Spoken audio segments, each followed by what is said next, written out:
It's a glittering audience, and the bond that they share is that they love music. In the film Clive Davis, The Soundtrack of Our Lives, the New York native shared that he originally dreamed of becoming an attorney. The name on the building reads Clive Davis Institute of Recorded Music at New York University, and for years that name carried nothing but prestige.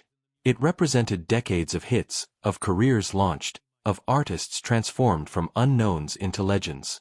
But something has shifted in recent months, and the shift is not small.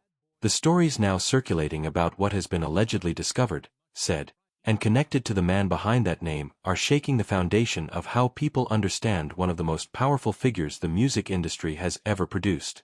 And once you hear the full picture, it becomes very difficult to look at any of it the same way again.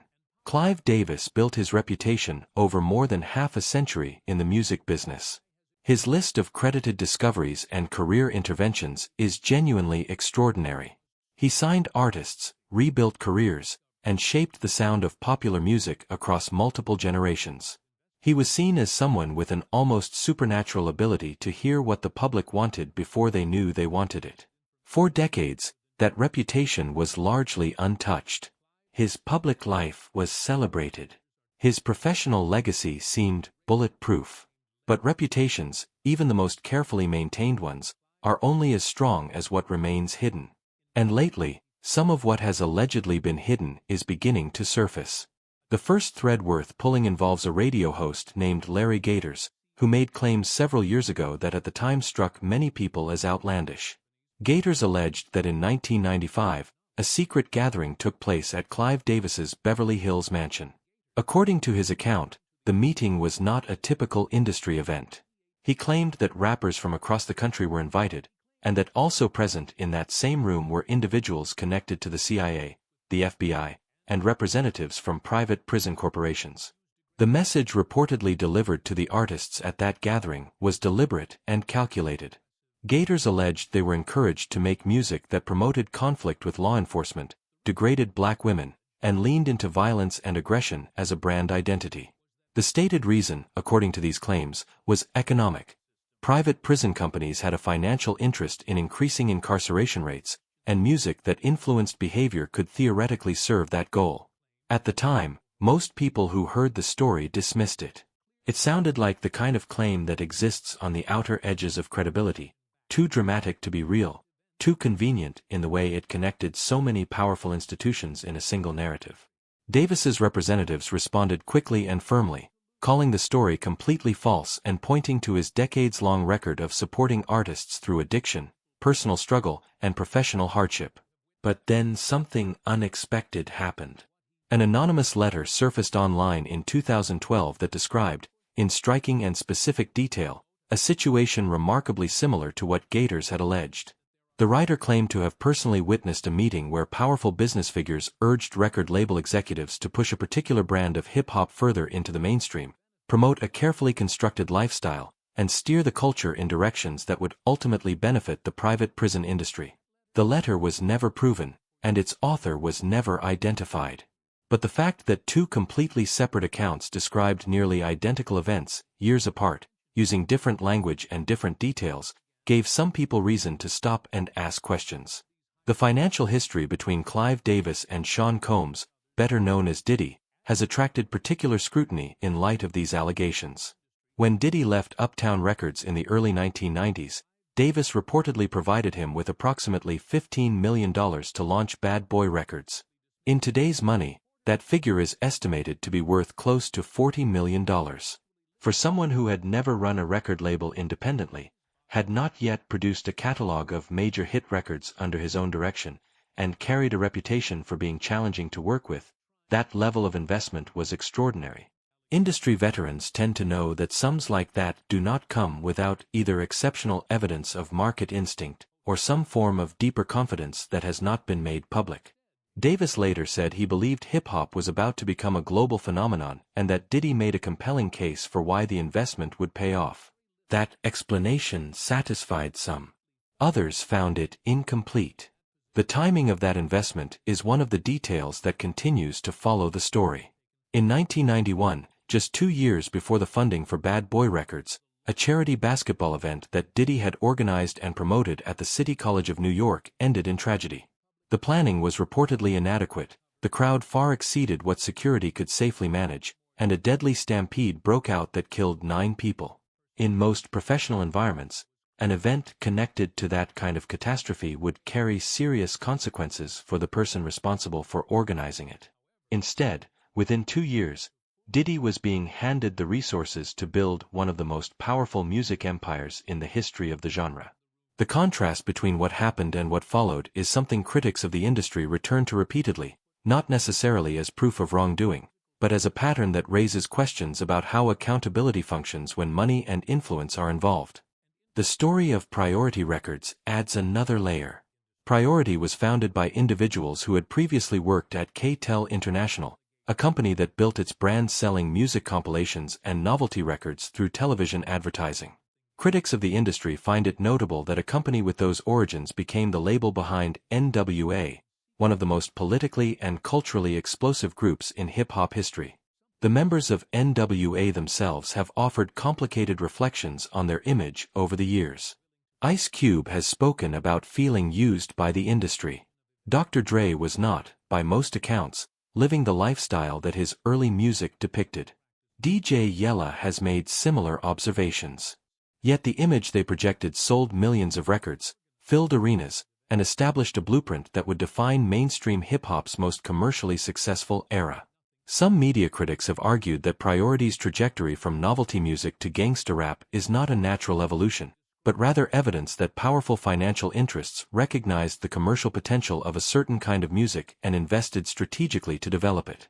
That argument remains contested, but it is one that keeps being made. Then there is Suge Knight.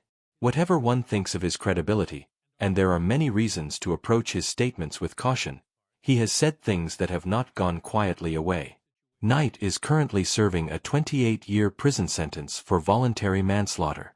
He has a long, bitter, and well-documented history of conflict with Diddy that stretches back to the 1990s. He is, by almost any objective measure, not a neutral voice. His criminal record, his history of violence, and his personal grudges all give legitimate reason to question anything he says. And yet, despite all of that, the specific claims he has made about the music industry, and about Clive Davis in particular, have not been publicly dismantled in the way one might expect if they were entirely without foundation. Knight has claimed that recordings exist involving powerful figures in the music industry, recordings that go beyond what is already known about Diddy and implicate people higher up in the industry hierarchy. He has alleged that the kinds of behavior Diddy has been accused of were not isolated to one person, and that the industry had systems in place to protect certain individuals from public exposure. One of the more disturbing things Knight described involved something he referred to as an informal initiation process for young artists entering the industry, a degrading set of circumstances that he suggested was more widely known within industry circles than publicly acknowledged. He also alleged that when serious accusations were made against certain powerful figures, the response sometimes involved placing those individuals on corporate payrolls in arrangements that appeared legitimate but were designed to ensure silence. Davis's spokesperson rejected Knight's claims as false, describing them as coming from a convicted felon with clear personal motives for damaging others. That response is reasonable. But it is also worth noting that neither Universal nor Interscope, both named in various allegations, have issued the kind of swift, legally aggressive public counter-response that companies with clean records typically deploy when their reputation is under serious threat. The relative quiet from those institutions is something observers continue to notice. What makes all of this more complicated is the current situation surrounding Diddy himself. He was arrested and has remained at MDC Brooklyn, a federal facility that has itself received significant criticism regarding its management and conditions. His attorney, Mark Agnifilo, made public statements indicating that Diddy is not merely willing to testify but is actively eager to do so, and suggested he might be difficult to keep off the witness stand. Statements like that are unusual.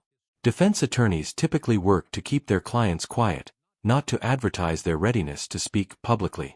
The implication that Diddy wants to testify and may have things to say that go beyond his own case has fueled speculation about what he might know and who that knowledge might concern. In June 2025, while Diddy remained confined at MDC Brooklyn facing a sentence that could keep him incarcerated until at least late 2028. Clive Davis was at the Apollo Theater in Harlem receiving a legacy award at a major benefit event attended by celebrities and performers. Method Man performed. Busta Rhymes spoke in his honor. The contrast between these two images, one man receiving public tribute in one of the most iconic venues in American music history, the other sitting in a federal jail, both connected through decades of business and personal history, is not something people familiar with the allegations have been able to set aside easily. The Clive Davis Institute of Recorded Music at NYU continues to operate and to train the next generation of music industry professionals. In the fall of 2024, the institute appointed Brooklyn rapper Joey Badass as an artist in residence, with the stated purpose of helping students understand the financial systems that govern the modern music business. That announcement, made under ordinary circumstances, would have attracted little scrutiny. Made in the shadow of the ongoing allegations and the broader conversation about how money and power have historically operated in the industry, it reads differently to many people. What has been discovered in and around Clive Davis's story is not a single smoking document or a confirmed criminal act. It is instead something more diffuse and in some ways more unsettling, a pattern of questions that have not been fully answered, allegations from multiple directions that share common threads without having been conclusively proven or disproven, a financial and professional history that certain observers find difficult to explain through conventional logic alone, and a deafening institutional silence from some of the most powerful companies in the music business in the face of claims that, if false, one would expect them to fight aggressively and publicly. None of this constitutes proof. That point matters and should be stated clearly. Clive Davis has not been charged with any federal crime. No court has found him liable for any of the allegations described in this video. His defenders point to a career defined by artistic mentorship, by genuine talent for recognizing and developing music, and by decades of industry leadership that produced art people still love.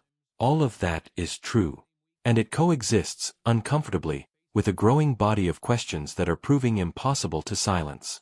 The music industry has always been built on relationships, on who knows whom, on which doors open and which ones stay closed, on who gets protected and who gets discarded. For most of its history, the people who controlled those relationships also controlled the narrative surrounding them. What is different now is that the narrative is no longer entirely under their control. The stories are circulating. The names keep coming up. The silence from powerful institutions feels louder with each passing month. And somewhere in a federal facility in Brooklyn, a man who was once at the center of all of it is reportedly eager to speak. What he says, if he ever gets the chance to say it, could change a great deal about how this chapter of American music history is understood. Or it may change nothing at all, and the questions will simply continue to accumulate without resolution. But the discovery at the heart of this story is not a physical object found in a house. It is something harder to contain, the slow, persistent unraveling of a carefully constructed silence. And once that kind of silence breaks, even partially, the sound of it tends to carry very far.